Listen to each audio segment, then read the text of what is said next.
So very good days to all of your listeners out there. Welcome to another episode of Current News Affair. And today we have Lyra here. Yes. Hello, everyone. And we are looking at news further away from Malaysia, Tucker Carlson. In the United States. Now, I think I'm not sure how many of you are familiar with him, but he recently just left Fox News, whether fired or left, we're not too sure. But maybe Lyra, you can just kind of give us a breakdown of who he is. Yep.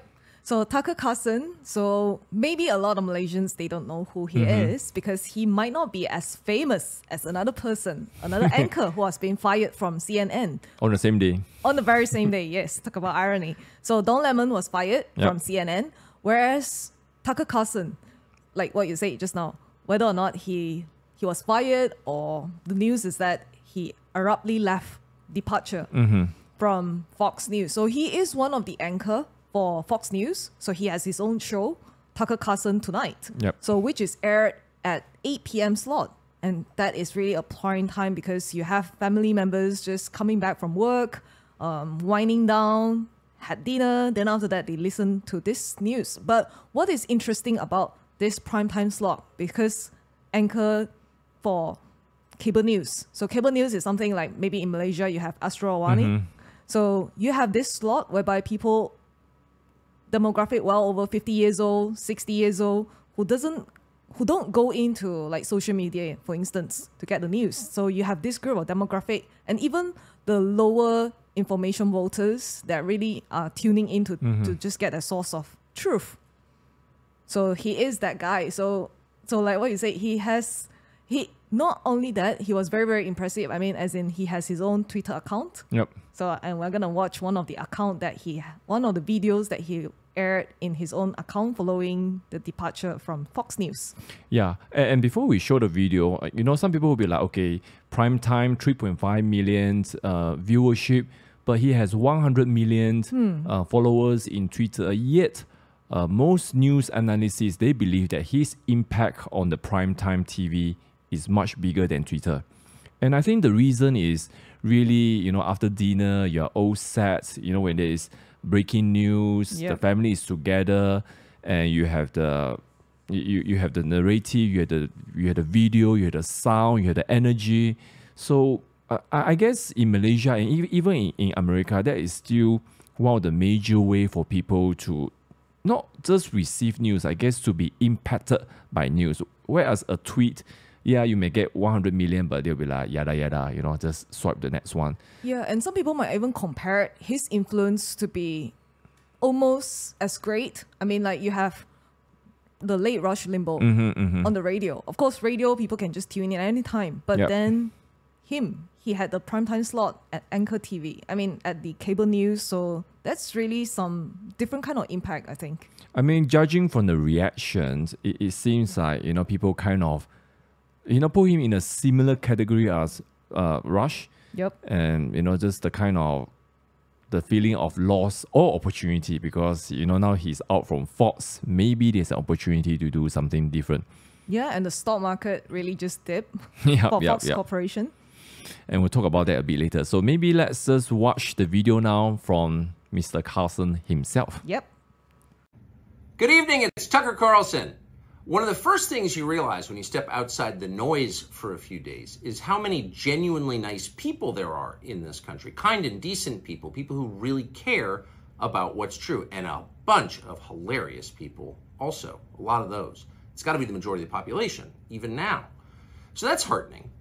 The other thing you notice when you take a little time off is how unbelievably stupid most of the debates you see on television are. They're completely irrelevant. They mean nothing. In 5 years, we won't even remember that we had them. Trust me, as someone who's participated. And yet at the same time, and this is the amazing thing, the undeniably big topics, the ones that will define our future, get virtually no discussion at all. War, civil liberties, emerging science, demographic change, corporate power, natural resources. When was the last time you heard a legitimate debate about any of those issues? It's been a long time.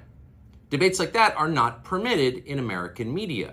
Both political parties and their donors have reached consensus on what benefits them, and they actively collude to shut down any conversation about it. Suddenly, the United States looks very much like a one-party state. That's a depressing realization, but it's not permanent. Our current orthodoxies won't last. They're brain dead. Nobody actually believes them. Hardly anyone's life is improved by them. This moment is too inherently ridiculous to continue, and so it won't. The people in charge know this. That's why they're hysterical and aggressive. They're afraid. They've given up persuasion. They're resorting to force. But it won't work. When honest people say what's true, calmly and without embarrassment, they become powerful. At the same time, the liars who've been trying to silence them shrink, and they become weaker. That's the iron law of the universe. True things prevail. Where can you still find Americans saying true things? There aren't many places left, but there are some, and that's enough. As long as you can hear the words, there is hope. See you soon. All right, so that's like, we talk about Carlson monologue, right? That's really very, very well known. It's just 2 minutes plus, but how many views already this video? I mean, even just today, within less than 24 hours, now you already have 72.9 million. Yep. That is super duper impressive. And 2.5 minutes, he just packs so much information, the conciseness, the energy. It achieves so much more than just what, even 10 tweets, 15 tweets, you can't really compare. Now, you and I, we like our news in written form, right? Yep. But you can't argue against this sort of energetic monologue with tons of content, right? Now, to start off our discussion, Lyra, I want to ask your take on this. He kind of outlined some of the issues, but you can kind of feel the main issue with Tucker was that he wants to go against establishment on both the left and the right. So to say that he is he presents himself as conservative, but he goes against Republican all the time. He goes against the establishment, Republican especially. So now, why do you think he is so important in this whole fight and tussle against establishment? If our listeners, they are just the one that are, like, let's say you go for mainstream media, for instance, like The Guardian. If you read news about him leaving Fox, yep. The news would be that he was fired because of his vulgar language towards female colleagues, and even things like him giving racist remarks, xenophobic remarks. So you won't get to hear actually what he was talking about. So there is, even just in that 2.5 minutes, such a powerful and impactful, short, precise video that really just goes to show what sort of value he holds. Not just conservative, but it really represents that voice that would really just go out and challenge the establishment. And him just now, he did allude that it seems like there's only just a single political party. Yep. There is that collusion between the political parties and the political donor, the establishment, the big tech. So there is a lot of this sort of things. So I guess that's why he was basically being forced out by the Murdoch family, who really just want... the Murdoch family, they are really like globalists, elite. Yep. So there is this sort of thing. And he was really just great on like COVID lockdown policies. And he was that single voice that you hear on cable TV that really just go out and challenge. And one of his biggest win, I think, is really going up against Big Pharma. Yep. And it's interesting that I just read an opinion piece on Tucker Carlson, and the piece sort of mentioned, 4 or 5 issues where he went against both the left and right. Yep.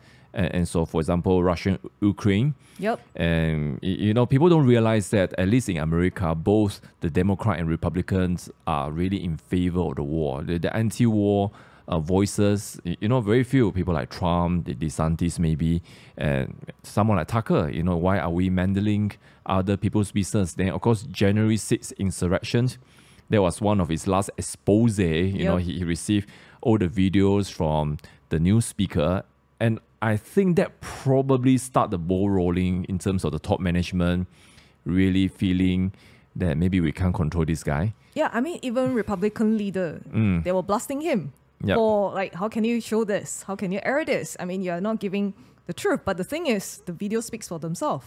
Yep. And of course, he stands on big tech and COVID. You already mentioned, lockdown. He was not very much against lockdown because he felt like, in the name of science, you are trampling civil rights, and it's not even good science. Now it's been proven to be very bad science. So it's very interesting because he, even though, and I think this is something that, if you're more leaning towards Democrat kind of political system, you're into more socialism and things like that, identity politics, but there are validity in what he says because the establishment are basically screwing both the left and the right.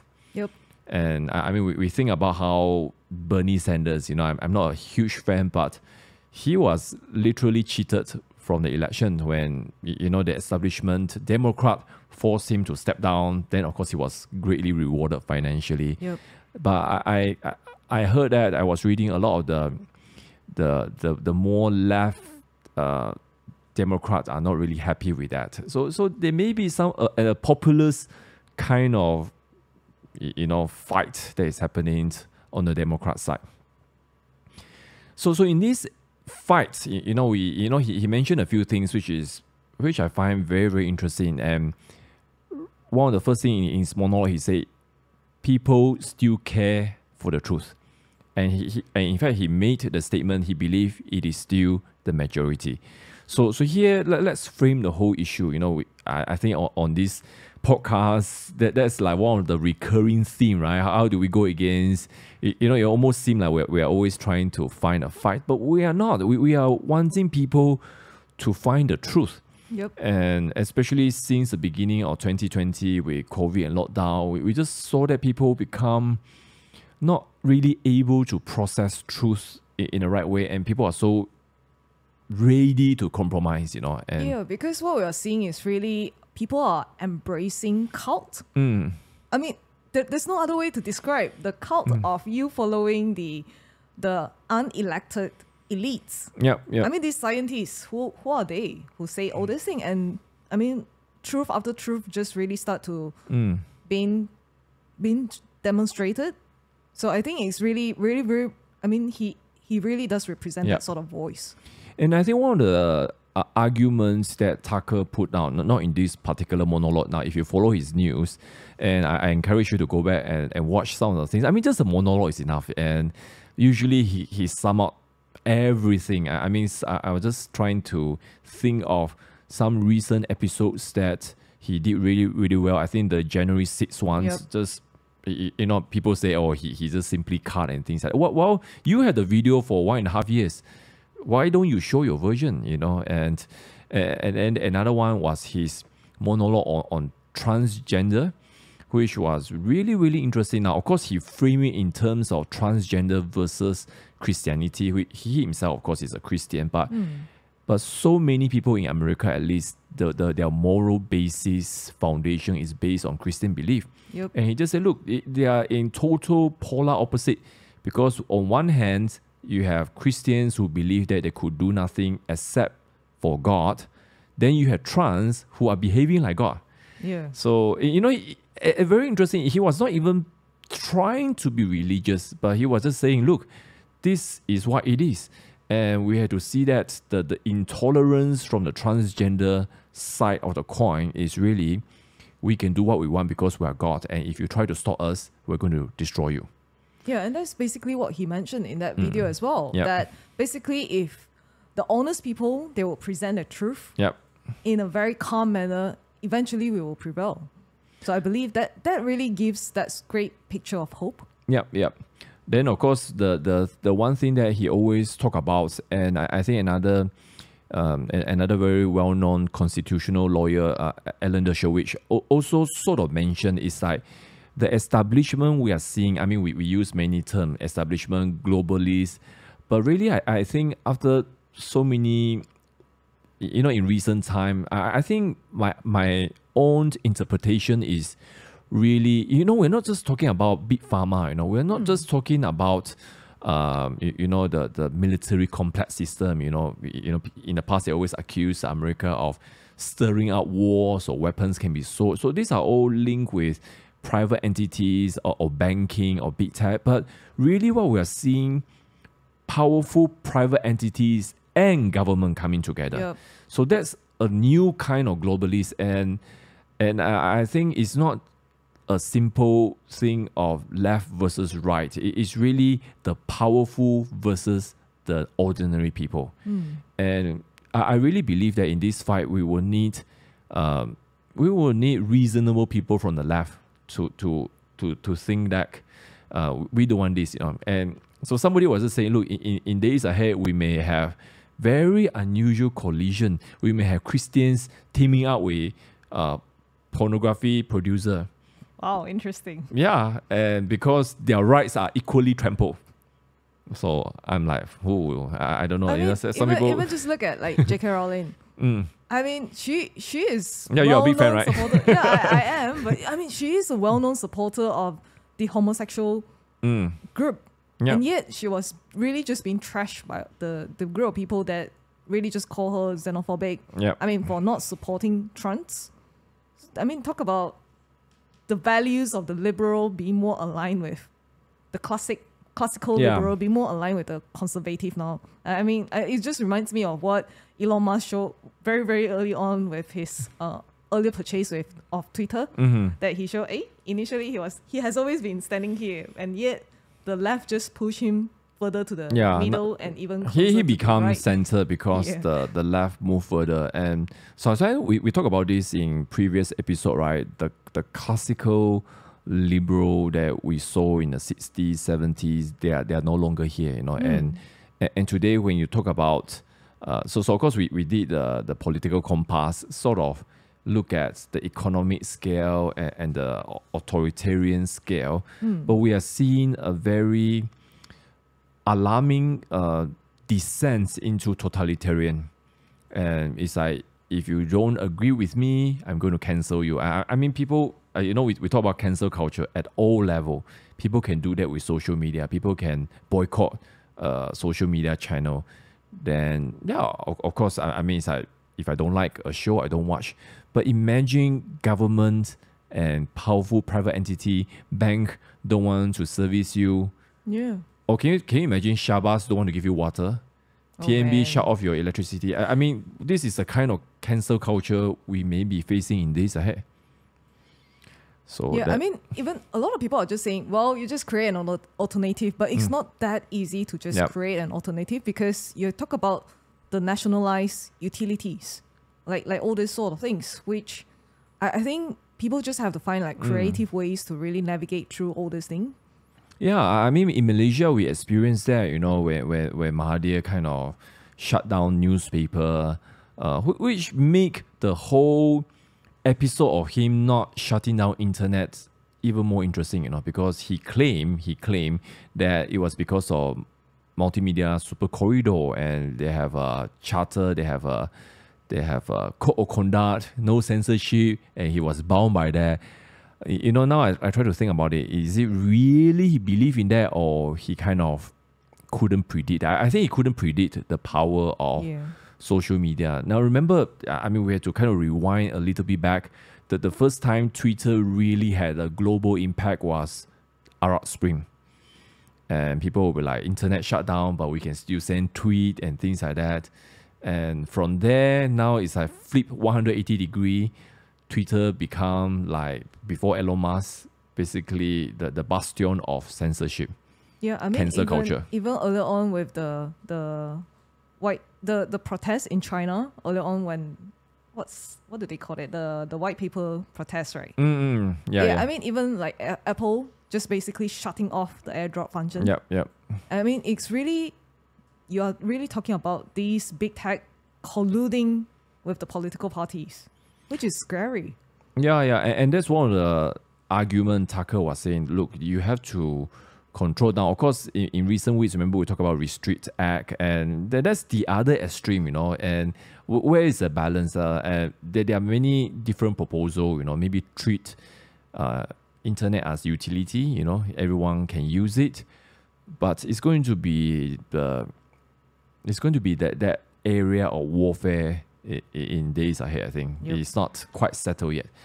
But another thing that he mentions, now of course he said many things about, the whole collusions, and people are not going to buy it, because actually I think that's a great point. He say with all the collusion, he used the term donor class, and this is one of the things I think is a great thing about democracy, is if your lives are not improved.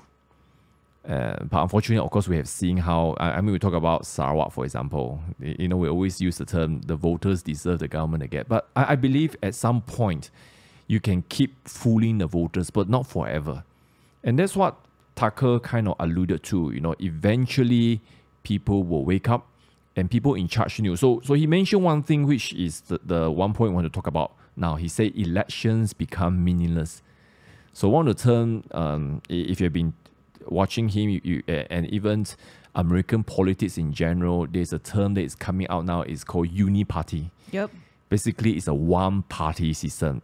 People were like, what are you talking about? They have the most vibrant two-party system. No.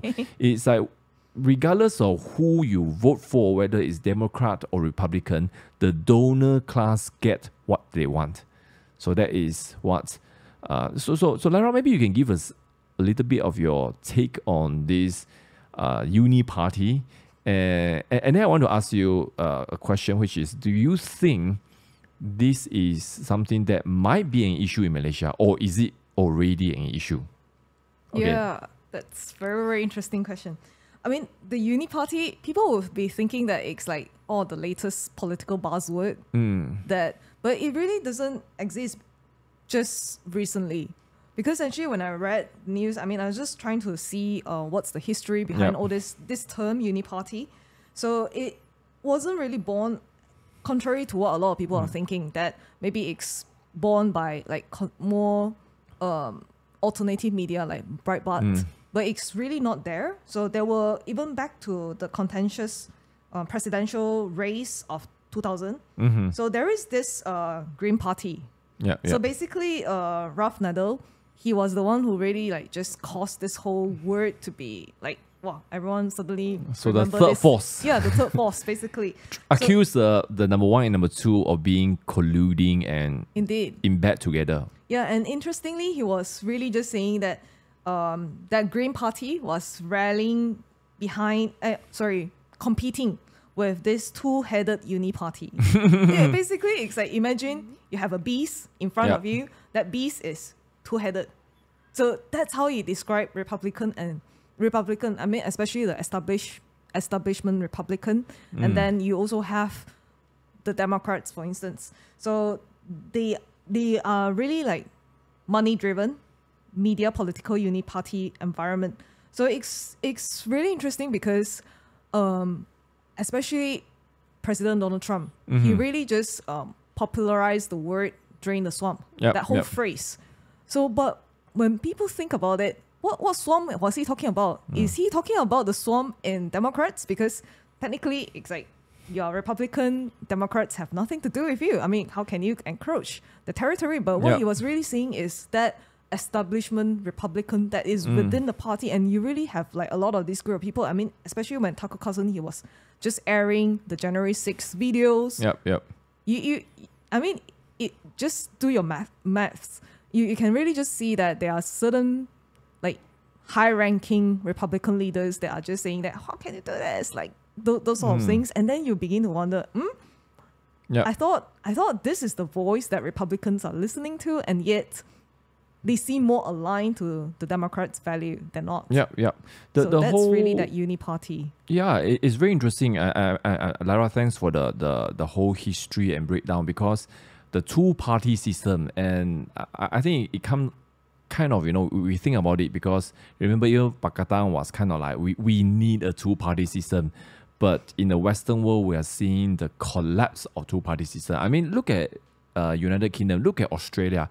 So many voters are just like this franchise, they are like, it doesn't matter who I vote for, it's going to be the same. So I think that's really is the manifestation of the uni party. And I sort of recently I watched 2016 the primary during the debate, and they were just showing, one commentator was just showing Trump, when he was debating with Jeb Bush, and I think he was saying something about the donor class, and Jeb Bush tried to interrupt him. Then he was like, "Shh, you keep quiet."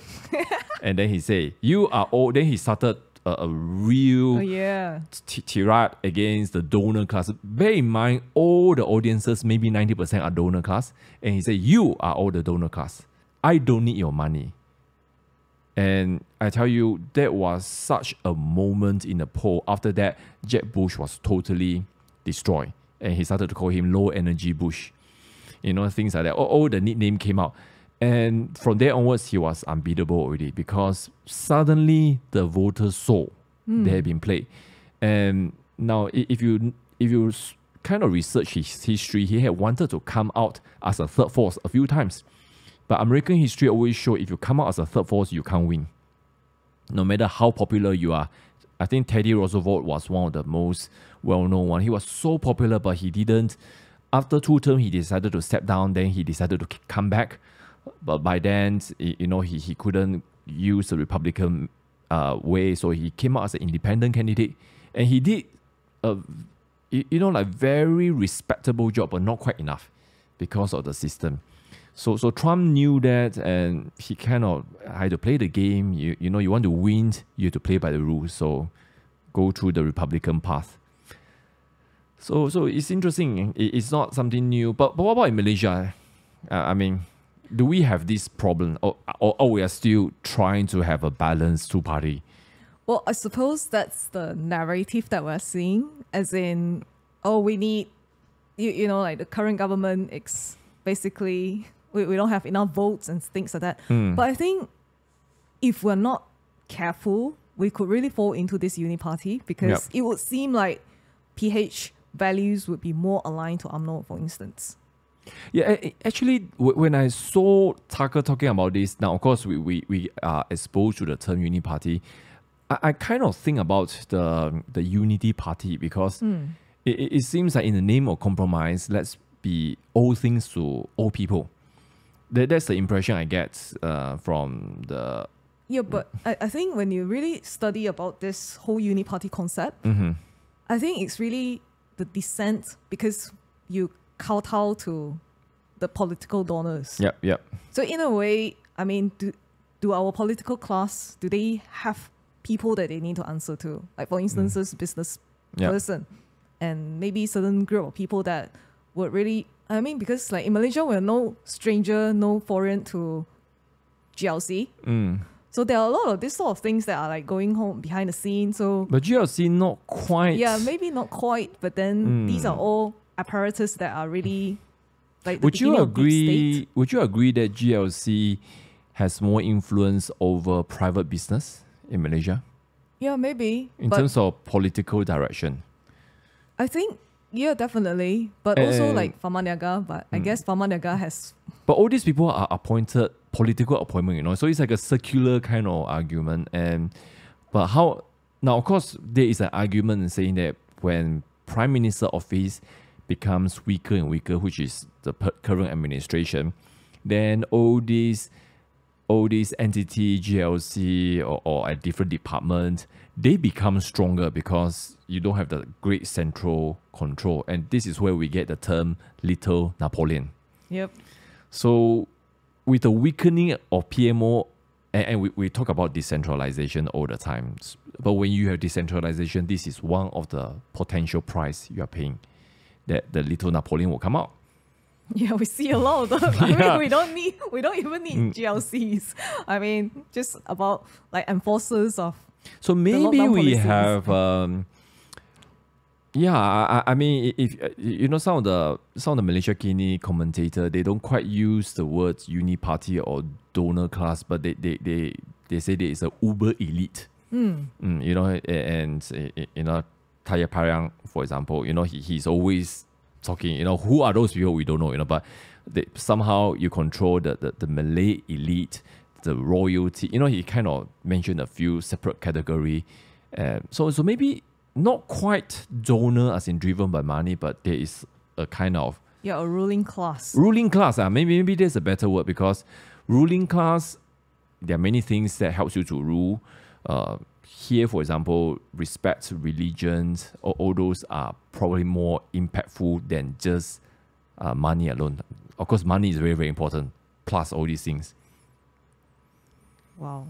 I mean... Yeah, I mean, I guess it's happening everywhere, but in America, it is like more shocking because they like to present themselves as fair and equitable. Yeah.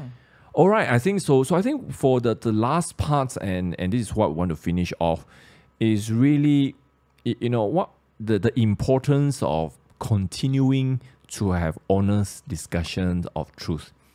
Now, having an honest discussion, now I think some people are a bit confused, Just because you are honest doesn't mean you are not biased. I think we will be the first to say we are extremely biased, right? Of course, we're very opinionated. Yeah, we have opinion and we have a certain political position. That's okay, but we try to convince you that maybe this is a better option. So I think we can't stop being biased because there's always certain point of view. We have our particular worldview based on our own upbringing, education, experience, our own values. So I think it's fine, right? Yeah, I guess the war ahead will be over the war of public persuasion. I mean, you can try to convince another person, but at one point we have to agree to disagree. Yep. And we just stop there. And then when you have better points to present, we continue again, the debate. But the thing is, like what Carson was saying, that there is no debate at all that is permissible now, which is crazy when you think about this whole thing, because then that's when the truth stops. That's when the honest discussion stops. And this is one of the quote from the monologue. He said, people in charge knew that people knew about they are afraid, so they stop persuasion and resort to force. And now, when you talk about persuasion, this kind of reminded me, Lanshi and I were just talking, and he was like, oh, what's China's president doing in Ukraine? And I'm like, he wants to be the new world number one. And so if we can broker the peace, and he will say, look, I broker the peace between Russia and Ukraine, now I'm number one. Forget about America already. So China wanted to be there. And we both were like, let them do it. Let the world be led by CCP, and then you will see whether it's a good or bad thing. Actually, I think that will be a good progression, because one of the things about superpower is you want to be feared, but you also want to be loved. To be respected. Yeah, and America did that for 70 years. They are fear, but also love. Look at the culture. People just love their culture. Yep. So I think China has a potential, but based on current behavior, not likely. Maybe not desirable yet. Yeah, it's almost like they don't think of that aspect of I need to be respected. I need to be respected all the time, but I don't need to be loved, because I guess that's the more Confucius processing. Yeah, I suppose that's how the dynasty worked previously. Yeah, I mean, of course, from time to time, you get emperor. I mean, you think about the great dynasty, the Tang dynasty, consider the highlight, the peak point of Chinese civilization. So you have civilization where people are happy, people are productive, but by far and large, it's always iron fist, my way or the highway, my way or death. Yeah. That kind of processing. So yeah, why not? Let them be the leader. Yeah, that's quite interesting. And then see, that's why, going back to Tucker again, he said, is our life improved? And I think that's something that people have to ask, with the lockdown, did our life improve? With the mask, did we stop the spread? I know we are like, people look at us, we are like super skeptical about the mask, but seriously, if it works, it should be working. It's not working. Yeah, we won't see and the numbers going out the roof. I mean, we don't even talk about literature and research, but more and more are coming out and say there is no evidence. And that's why with the search of the new cases, did you hear recently, right, that the Ministry of Education say, maybe we need a mask back. But immediately you see that the Doctors Association and things like that come out and say no. So I hope some brains have been shifted, hopefully. Yeah. So I think our time is out, and Lara, you want to give us any concluding thought on, not just Tucker, but the whole fight? I see him more as a symbol. Like, he represents what we believe, and it's not so much about your politics. And we always say, look, we stand corrected. And I always say, look, our political position can change. Yeah. If you can persuade me with something better, then I'm prepared to change. Yep. So, but then in the meantime, let's have a logical discussion. So to me, he really kind of embodied that. But what about you? What's your, just to leave our audience here? Well, I guess the news out there is not just all doom and gloomy. I really like what he said, because at the end of the day, he just really give that sort of encouragement to everyone. I mean, those who are freedom lover, those who are truth lover, at the end of the day, there is still hope. And I like that he really just put it in a very, very positive note that there are more people that loves truth than we think. Because over the last 3 years, it seems like there is just a remnant. There is just a small group of people who does not like to be masked, does not like to be told what to do with their health. But when I listen to him, it seems like, well, actually there are more people than we thought there were. So I think that was really, really encouraging. And I thought that really just gives you that sort of to just continue in this, like, why do we do what we do? Yeah. And he just didn't finish with, I will be back. Maybe. But we will be back. Definitely.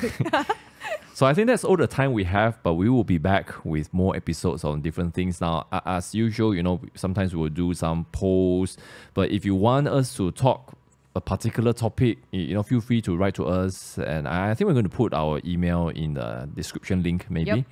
Or you can just put a comment, Spotify, YouTube, and we'll be happy to hear what you want us to talk about more. I know there has been requests for more guests, and that's something we have been working on, because we work on such a tight schedule, but we will get more guests in days ahead, right? Okay, so that's all we have for today. So until next time. Yep. Bye-bye. Bye-bye.